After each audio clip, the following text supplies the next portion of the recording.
murahan kayak harga lo. Kebeli pakai harta tuh cowok gue ya sempurna cuma orang biasa. Kalau mau yang sempurna pilih-pilih warung aja lo. Kalau mulu gue kayak main GTA. Bilang sih kepada halo cari yang lebih kaya. Hati-hati boy, cewek terus hati-hati boy. Kerjaannya ngejar duit, bawah lebar, otak sempit. Hati-hati boy, boy. Cewek kerdus, hati-hati boy. Kerjaannya ngejar duit, bawah lebar, otak sempit. Yeah, lo ninggalin gue ke cowok yang lebih mapan. Emang uang membutakan, padahal muka gue sangat jauh lebih tampan. PDKT 2 bulan, lo duluan bilang sayang. Tiba-tiba kau menghilang, jadian sama lain orang. Gua buka Snapchat, lo ke dia lagi ciuman chat. Di depan gue lo bilang dia cuma temen, deketin gue cuma mau di kerjaan. Hati-hati boy, cewek terus hati-hati boy. Kerjaannya ngejar duit, bawa lebar, otak sempit. Hati-hati boy, cewek terus hati-hati boy. Kerjaannya ngejar duit, bawa lebar, otak sempit. Cari yang lebih kaya supaya lo bisa terus banyak gaya. Eksis di dunia maya, jalan pintas untuk jadi sosialita. Jadi tenar gak gampang, butuhkan perjuangan. Kalau mau di kerjaan, mending jadi PC modal tanpa harga teman. Yuk.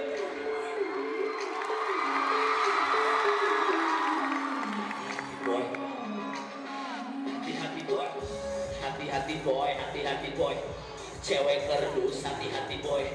Kerjaannya dengan duit, bawa lebar, otak sempit. Hati-hati boy, cewek kerdus, hati-hati boy.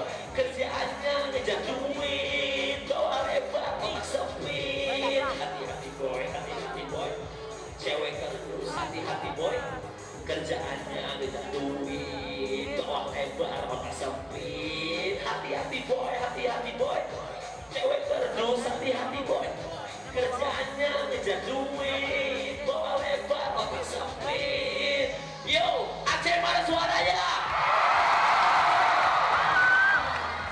Yup, thank you. Selamat malam semuanya. Ya, assalamualaikum warahmatullahi taala wabarakatuh. Ada yang tahu lagu itu nggak sih? Nggak ada ya? Gue pikir cuma kalian tahu Reza Arab, Octavia, Gamers Ganteng, Idaman, Pak Percin.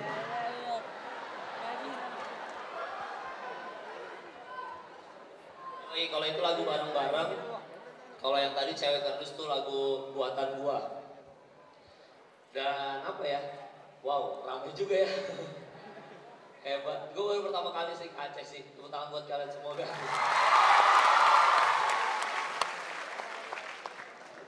Sorry ya kalau suara gue agak serak, karena gue maklum sama Pak Levi ya kan. Jadi kerjaan banyak banget gitu kan. Gue tadi malam baru dari Bali, soalnya dari Bali ada acara juga di sana. Dan habis dari Bali gue ke Aceh. Jadi ini gue ke 2 kota yang kulturnya jelas-jelas berbeda ya kan. Yang Bali mengumbar banyak dosa. Ya. Yang Aceh Islamnya kuat banget gitu kan. Jadi keren kalian menutup aurat nih. Itu keren. Mungkin kalau orang Bali tinggal di Aceh dipecut tiap hari kayaknya ya. Setiap Jumat dipecut. Mukanya liatin, mukanya jangan ditutupin, biar malu sekalian gitu. Men di Bali itu kacau banget, pergaulannya sangat-sangat bebas. Kalian tahu orang bulenya banyak banget pendatang gitu kan. Tapi kalau di Aceh enggak, suasananya santri banget gitu kan. Suasananya itu bikin hati adem gitu kan. Dikit-dikit assalamualaikum gitu kan. Enak. Kalau orang Bali udah, lu kemana bang, mabok di rumah. Gitu kan. Dan tiba astagfirullah orang-orang ini. Kalau ada tsunami di Bali hancur itu semua men. Kena azab langsung sud dia. Dan Hebatnya orang Aceh, orang Bali itu menurut gue mau mereka so jagoan dengan cara keren, mabok-mabokan, apa segala macam. Tapi menurut gue paling keren tetap orang Aceh gitu. Benar. Karena cuma orang Aceh yang waktu zamannya GAM sama tsunami itu kalian lihat mayat biasa aja gitu kan. Itu hebat. Ini gue takjub kok sama kalian. Tadi ada LO gue yang nyetirin mobil gue itu kan katanya dia hidup di zaman GAM sama hidup di zaman tsunami, keluarganya kena tsunami gitu. Dan dia ngomong ke gue, wah bang, waktu dulu zaman ini bang, waktu zaman GAM, wah ada polisi kepalanya ditembak bang. Terus dia ketawa-ketawa ditembak.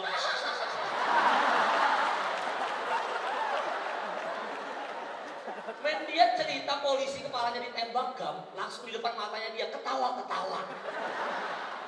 Men orang Jakarta lihat itu horor.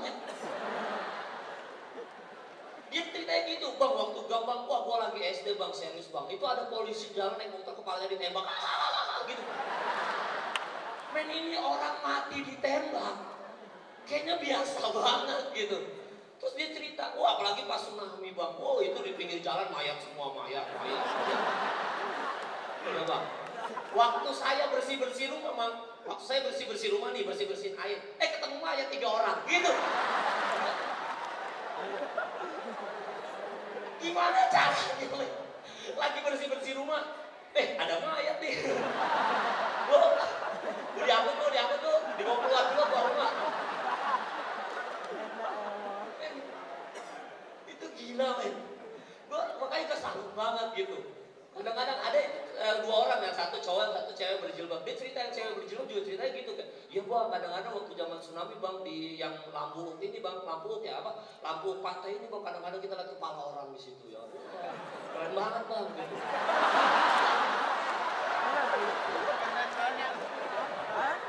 Itu serem. Gua nggak pernah lihat begitu.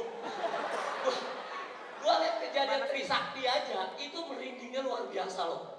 Itu kalian menceritakan air tsunami 38 meter ke atas, bahagia banget gitu. Seolah-olah itu pencapaiannya Aceh gitu. Men, lihat bang gunung itu bang, tuh udah setinggi itu bang. Itu gunungnya terkikis semua tuh bang, keren banget bang itu. Berarti kan tinggi banget hanyut, tiba-tiba ada kapal di tengah kota bang, oh keren banget itu. Ya terserah lu lah. Kita orang Jakarta ngeliat kayak begituan mah ngeri gitu. Mungkin kalian kalau lihat macet baru sedih gitu ya. Lihat macet baru nangis. Kok macet sih ya?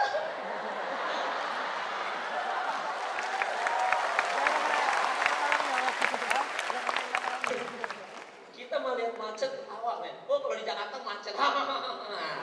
Gantian. Aduh. Ngelihat pejabat korupsi di Jakarta ketawa. Gantian ya kan. Kalian mungkin nangis gitu. Itu aneh menurut gue, tapi ya menurut gue cukup keren lah. Dan gue bersyukur banget karena gara-gara stand up comedy gue bisa keliling-keliling kota gitu. Gue bisa keliling banyak-banyak kota di Indonesia. Yang kayak gue bilang tadi, tiba-tiba gue bisa tepuk tangannya.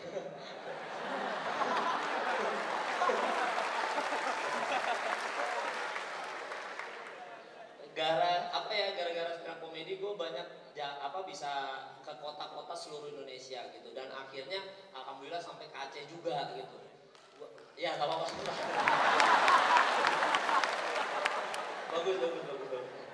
Ya. Bisa ditaruhin nggak?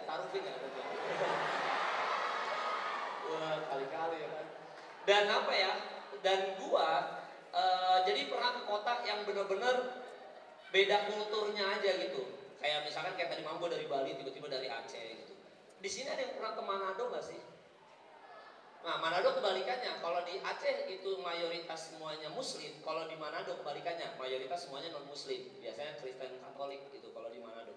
Dan di Manado itu kan kalau ada orang Manado ya. Kalau tepuk tangan doang gitu.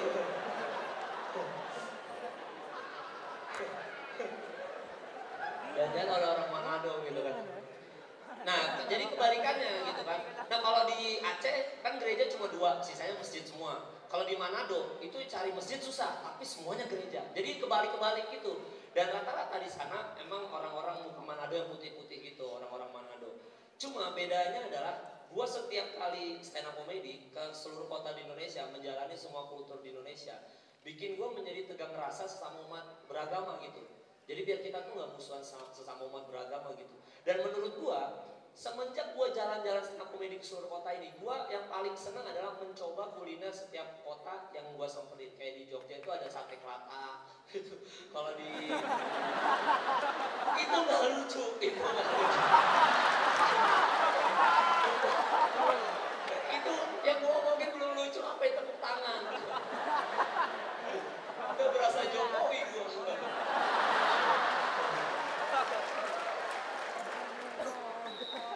Ini mau pilkada nih. Nah terus habis itu gue suka kuliner. Kayak gue pernah bener-bener makan nasi padang di Padang beneran gitu. Itu bener-bener enak banget men. Gue makan nasi padang di Padang itu nangis sumpah demi Allah. Saking enaknya rendang Padang buatan orang Padang gitu ya. Dan orang Padang kan bahasa satunya cie gitu. Jadi kalau misalkan mau itu kayak gitu-gitu tuh. Aneh banget. Jadi mau apa mas? Rendangnya satu, rendang cie gitu kan. Jadi kayak semua orang kayak rendang cie. Dan gue pernah di Aceh juga, gue akhirnya makan mie Aceh apa segala macam.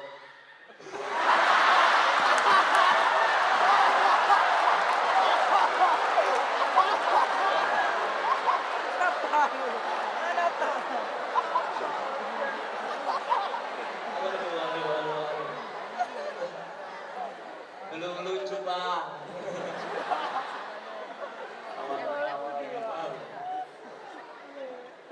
Begitu. Dan sampai di Manado gitu. Nah menurut gue di Manado itu yang paling absurd lagi, karena makanan khas mereka. Kalau misalnya di Jakarta setiap kondangan selalu ada soto Betawi. Kalau di Banjarmasin selalu ada yang namanya soto Banjar. Mungkin kalau di Aceh ada mie Aceh gitu. Tapi kalau orang Manado itu kalau misalkan ada kondangan gitu ya, ada nikahan atau apa segala macam, makanan pokok mereka namanya RW. Ada yang tahu RW? Bukan rukun warga ya bukan. Tapi RW ini daging anjing. Jadi orang Manado itu makannya daging anjing. Nah, waktu gua pertama kali nyampe Manado, gua ngomong ke panitianya, waduh, gua lapar nih. Makanan khas Manado apa dong? Gua pengen nih makan makanan khas Manado. Ada bang, enak banget bang. Wah, siap. Apa nih? Ada bang, daging anjing bang. Daging anjing, enak dari mana daging anjing? Wah, enak bang daging anjing, rasanya kayak daging ayam. Pare lo! Daging ayam dari mana? Kita melihat anjing haram, lu lihat anjing, wih makan malam.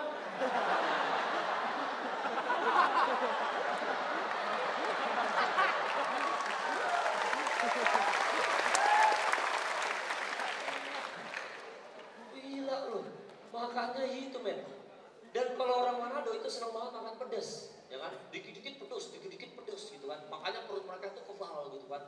Makanya mereka itu doyan mabok-mabokan. Hampir semua orang Manado itu sering banget ditemukan meninggal karena alkohol. Kalau mau supir angkot apa segala macam, katanya supir angkot pagi bukan ngopi, tapi amer dulu, tahu amer nggak? Anggur merah. Itu dulu tuh pagi-pagi tuh mereka itu saking kuatnya orang Manado. Kalau orang Aceh kagak suka sambal, makanya gue bingung. Gue lagi makan ayam bang, sambalnya ada nggak bang? Nggak ada bang, ada yang kecap manis gitu, aneh aja gitu. Makanya orang Aceh manis-manis mukanya.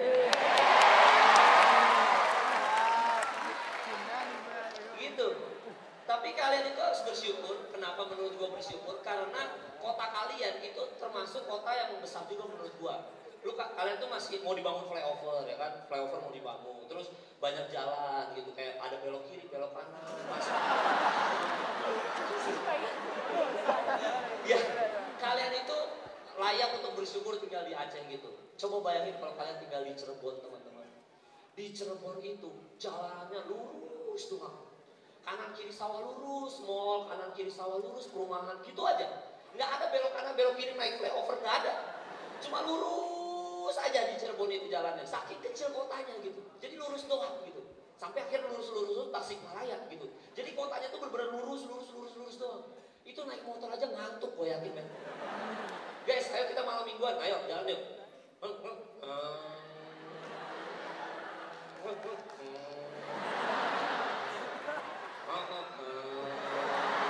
itu Yang diboncengin kayak, bang kagak ada belok-belok, kagak ada ini. Lurus doang ini juga bang. Yang tadinya melek sampai ngantuk, bang.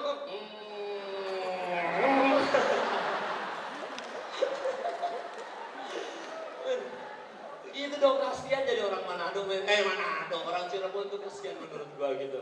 Tapi hebatnya orang Cirebon cuma satu. Kota Cirebon adalah kota yang mendekatkan gua kepada Tuhan. Kenapa? Karena membawa gua ke jalan yang lurus.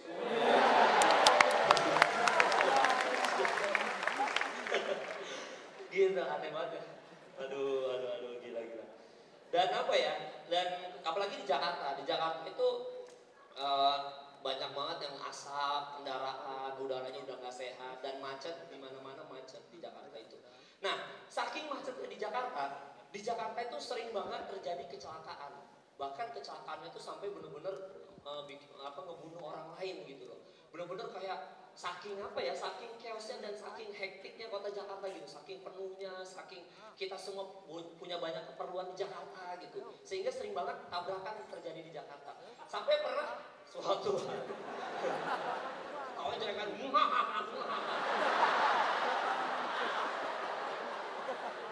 yang ketawa gua yakin habis minum kopi ganja nih pasti. WH mana WH ada yang ngeganja nih, WH mana? Polisi ini mana, polisi syariah? Ini ada yang ngeganja nih satu nih.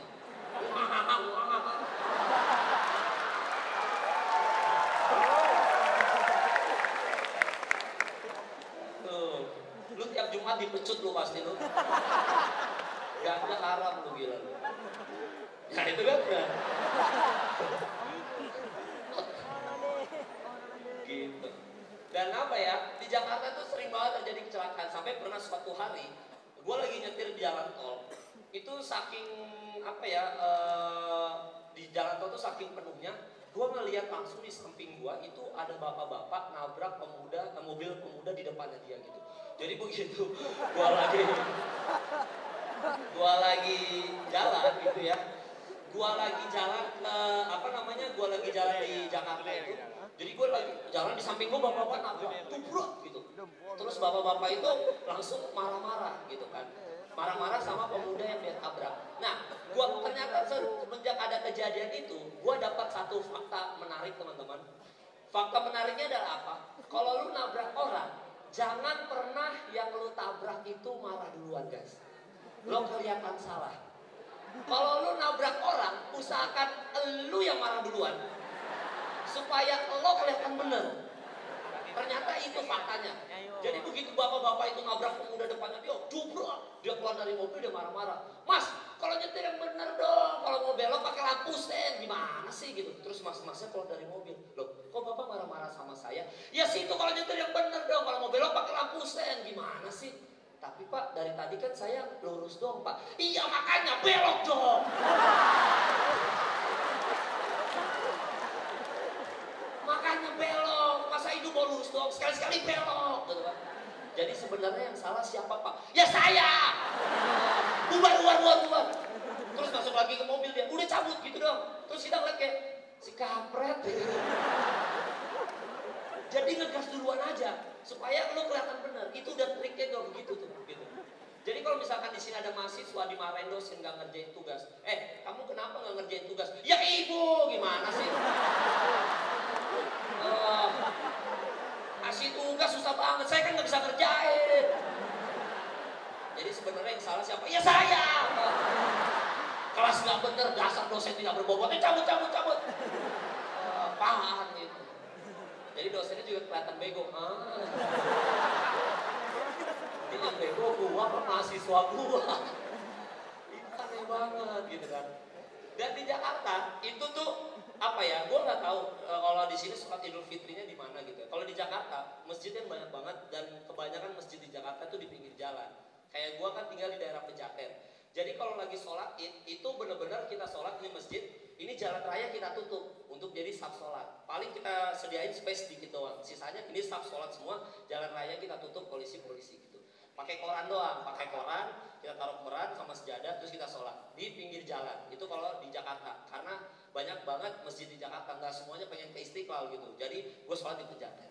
Nah cuma masalahnya karena kita sholatnya ini masjid, kita sholatnya di pinggir jalan, banyak terutama ibu-ibu yang kalau misalkan udah selesai sholat id itu bukannya dengerin ceramah tapi cabut.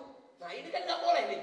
Kalau kita sholat id itu hukumnya adalah kita harus sholat baru kita harus dengerin ceramah, baru sholatnya jadinya sah aja gitu ya kan. Ini enggak, ibu-ibu nih begitu selesai sholat id udah selesai cabut dia burung koran gitu kan, dan ngajak ibu-ibu yang lain. Itu aneh banget gitu, nggak sholat gitu terus ngajak ibu-ibu yang lain, ayo ibu-ibu pulang, ayo ibu-ibu opor ayam belum dipanasin ntar suami pulang nggak enak, ayo ibu-ibu ayo pulang. Ibu-ibu iya biasa ketupat, kita potong-potong ketupat, cabut. Gua kan ngeliat kayak orang dengerin ceramah dulu dia cabut gitu kan. Dan waktu itu pas kejadian sholat id yang kemarin, yang baru tahun kemarin, itu begitu ibu-ibu cabut nih, dia nyebrang jalan, namanya di pinggir jalan, dia nyebrang aja gitu. Tiba-tiba ada motor Mio dari arah berlawanan, nabrak temennya dia, dublak gitu kan, kenceng banget lagi. Gue denger astagfirullah gitu kan, kenceng banget boy, bok gitu kan. Terus dia ibu-ibu itu marah, mas gimana sih kalau nyetir yang bener dong, kalau ini gimana sih gitu. Terus si mas-masnya, ya ibu nyebrang jalan gak lihat-lihat jalan, gak boleh gitu mas, ini kan hari raya. Gue langsung, apa hubungannya kampret? Apa hubungannya? Tiba-tiba hari raya gak boleh nabrak orang, apa hubungannya gitu. Ini kan bikin gue emosi banget gitu loh. Lagi pula dua-duanya udah jelas sama-sama salah, agak nyadar. Ibu-ibu jelas-jelas salah, harusnya dengerin ceramah cabut, ya kan?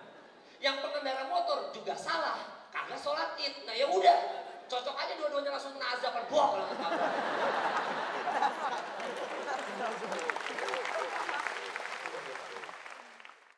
Ku rasa ku telah jatuh cinta, sayang pada